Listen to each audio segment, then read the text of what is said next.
Assalamualaikum warahmatullahi wabarakatuh. Halo semuanya, perkenalkan nama saya Syafika Amalia Janati dengan NPM 2384202013. Pada kesempatan ini, saya akan mempresentasikan tugas ujian akhir semester mata kuliah statistika berbasis informatika dengan uji statistik yang akan saya bahas adalah uji independen. Selanjutnya, kita akan masuk ke materi. Teman-teman pernah nggak kalian penasaran gimana caranya kita tahu kalau dua kelompok itu benar-benar berbeda secara statistik? Bukan cuma beda karena kebetulan. Nah, disinilah kita pakai uji independen atau independent sample t-test. Uji ini dipakai untuk mengetahui apakah ada perbedaan rata-rata yang signifikan antara dua kelompok yang saling bebas atau independen. Kenapa disebut independen? Karena anggota di kelompok pertama nggak ada hubungannya sama sekali dengan anggota di kelompok kedua. Contohnya gampang banget, kayak misal nilai kelas eksperimen dibanding kelas kontrol, nilai siswa laki-laki dibanding perempuan, atau hasil belajar sekolah A dibanding sekolah B. Terus, buat apa sih kita capek-capek melakukan uji ini?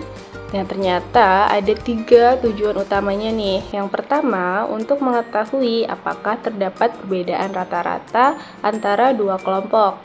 Yang kedua, untuk menentukan apakah perbedaan itu signifikan secara statistik. Bukan cuma beda angka doang. Dan yang ketiga, untuk membantu peneliti mengambil keputusan berdasarkan data, bukan berdasarkan dugaan atau perasaan semata. Sebelum kita lanjut ke hitung-hitungan, kita harus tahu dulu apa hipotesisnya. Nah, biasanya kita punya 2 hipotesis, H0 atau HO, yang menyatakan tidak ada perbedaan rata-rata yang signifikan antara dua kelompok, dan H1 yang menyatakan ada perbedaan rata-rata yang signifikan antara dua kelompok tersebut. Gampangnya, kita mau buktikan beda ini nyata atau cuma kebetulan aja. Nah, sebelum uji ini bisa dipakai, ada beberapa syarat yang harus dipenuhi dulu loh. Coba kalian tebak, kira-kira apa aja ya? Nah, ada 4 asumsi. Yang pertama, data harus berdistribusi normal. Kedua, varians kedua kelompok harus homogen alias sama. Ketiga, sampel harus berasal dari dua kelompok yang independen. Dan yang keempat, data harus berskala interval atau rasio. Kalau salah satu asumsi ini nggak terpenuhi, hasil ujinya bisa jadi kurang akurat. Nah, sekarang kita masuk ke bagian rumusnya. Kalau varians kedua kelompok dianggap sama atau homogen, maka rumus T hitungnya adalah T sama dengan X bar 1 atau rata-rata kelompok pertama dikurang X bar 2 atau rata-rata kelompok kedua dibagi dengan akar SP kuadrat atau varians gabungan dari kedua kelompok. Nah, rumus varian gabungan adalah SP kuadrat sama dengan N1 dikurang 1 dikalikan dengan varians pertama ditambah N2 dikurang 1 dikali dengan varians kedua dibagi N1 ditambah N2 dikurang 2. Nah, kita kembali ke rumus T. Setelah SP kuadrat dikali dengan 1 per N1 ditambah 1 per N2.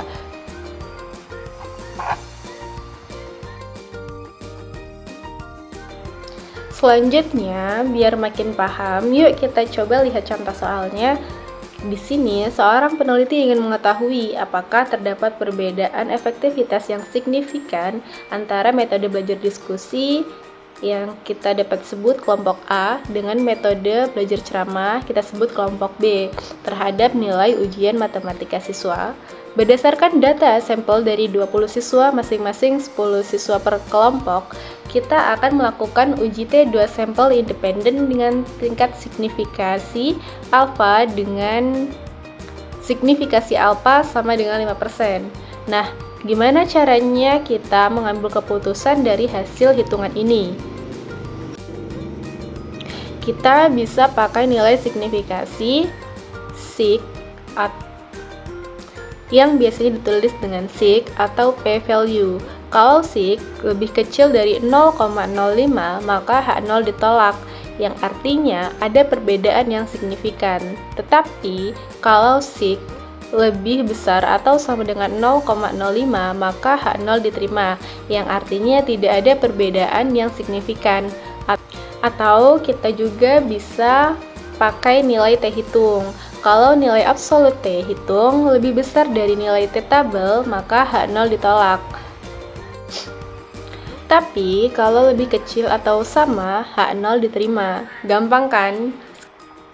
Sekarang kita coba untuk ke praktiknya.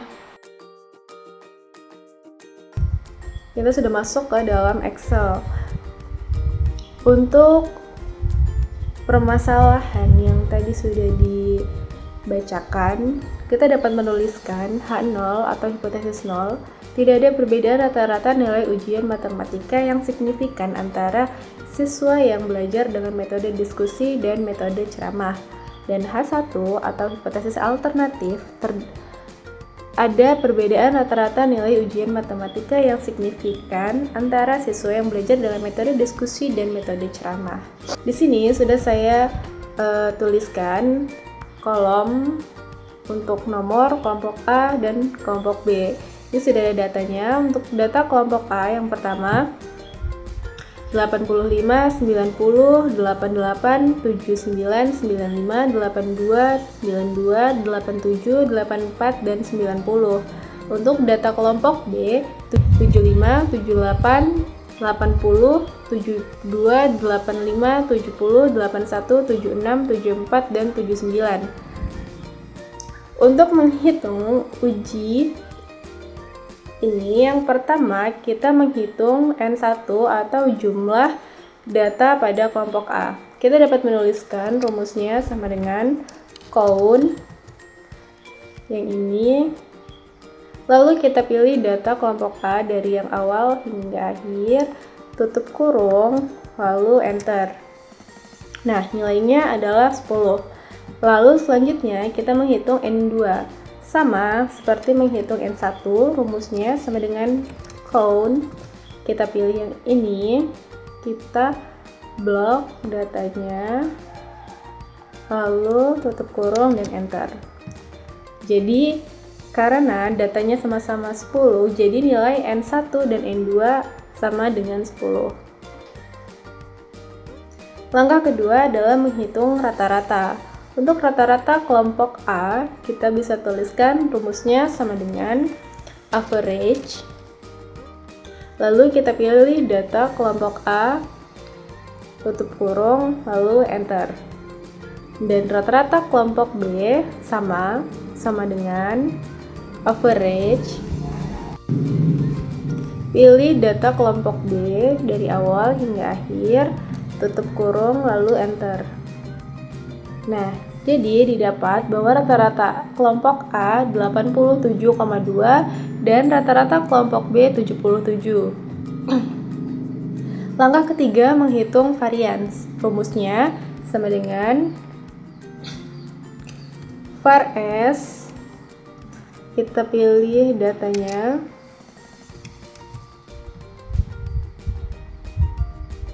Kelompok A, lalu tutup kurung, enter. Lalu menghitung varians kelompok B, rumusnya sama dengan var titik S, pilih data kelompok B, lalu enter. Didapat varians kelompok A adalah 23,29 dan varians kelompok B adalah 20,22.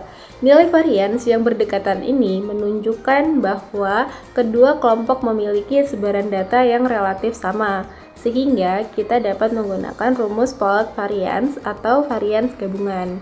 Nah, langkah selanjutnya adalah menghitung Pollard varian atau varians gabungan SP kuadrat. Nah, di sini kita masukkan rumusnya, ditutup kurung kali dengan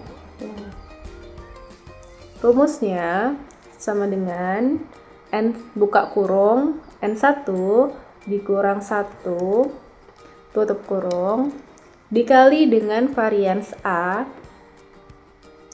lalu ditambah buka kurung N2 dikurang 1 tutup kurung dikali dengan varians kelompok B, lalu dibagi jumlah data kelompok pertama dibagi jumlah data kelompok A ditambah jumlah data kelompok B dikurang 2 tutup kurung lalu enter.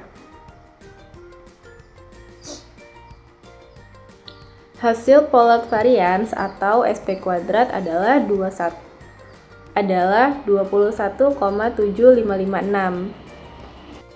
Angka ini mempresentasikan estimasi varians gabungan dari kedua kelompok. Selanjutnya kita menghitung T-hitung. Langkah kelima adalah menghitung T-hitung. Ini adalah nilai statistik utama yang akan kita bandingkan dengan T-tabel untuk mengambil keputusan. Rumusnya untuk T-hitung sama dengan X bar 1 atau rata-rata kelompok A dikurang dengan X bar 2 atau rata-rata kelompok B dibagi, karena di sini menggunakan akar, kita menggunakan SQRT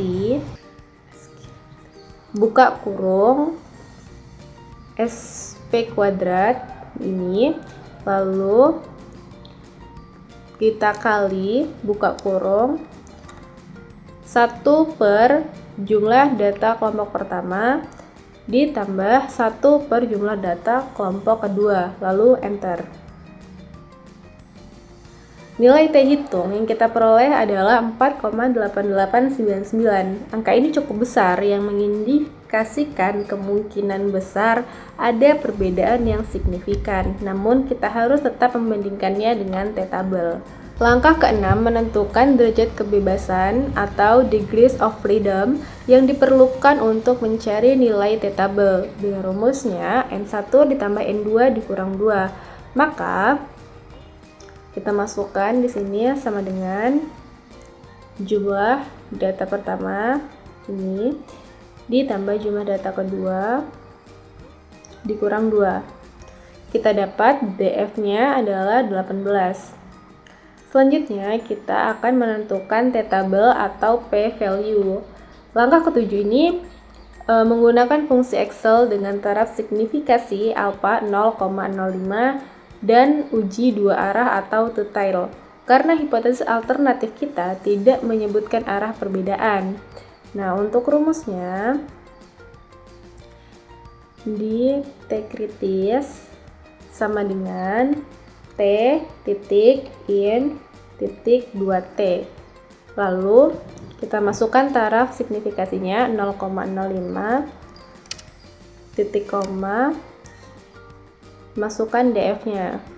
Sudah, enter.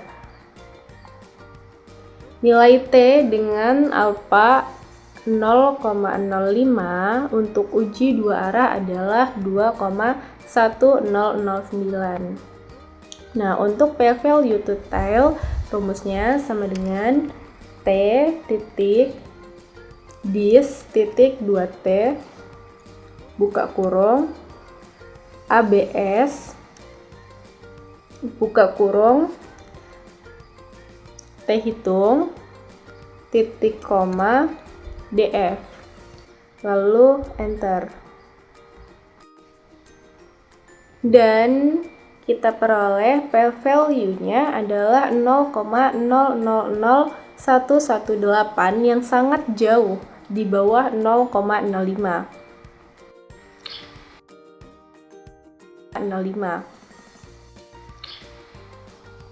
Nah, sekarang kita bandingkan hasilnya.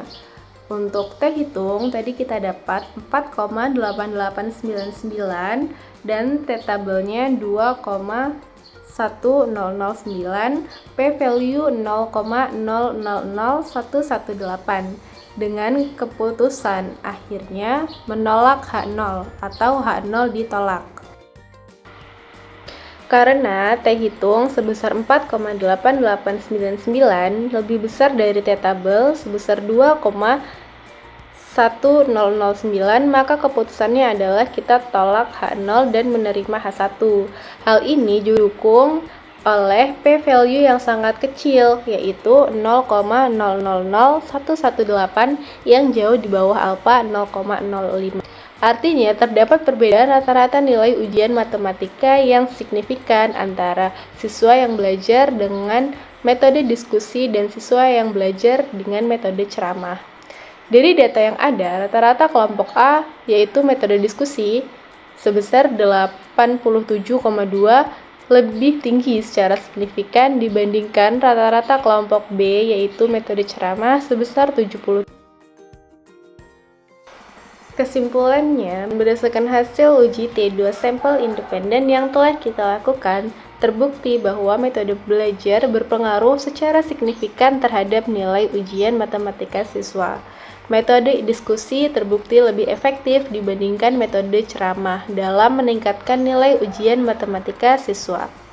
Manfaat dari uji T2 sampel independen ini sangat besar dalam dunia pendidikan. Dengan uji ini, guru dan peneliti dapat secara objektif membandingkan efektivitas dua metode pembelajaran yang berbeda berdasarkan data nyata, sehingga pengambilan keputusan dalam pemilih strategi mengajar menjadi lebih tepat dan berbasis terbukti. Demikian presentasi yang dapat saya sampaikan mengenai uji T2 sampel independen. Semoga bermanfaat. Mohon maaf apabila ada kesalahan dalam penyampaian. Terima kasih atas perhatiannya. Wassalamualaikum warahmatullahi wabarakatuh. Não encontrei ninguém que tenha a beleza dela. Sou do morro, sou favela, mas meu coração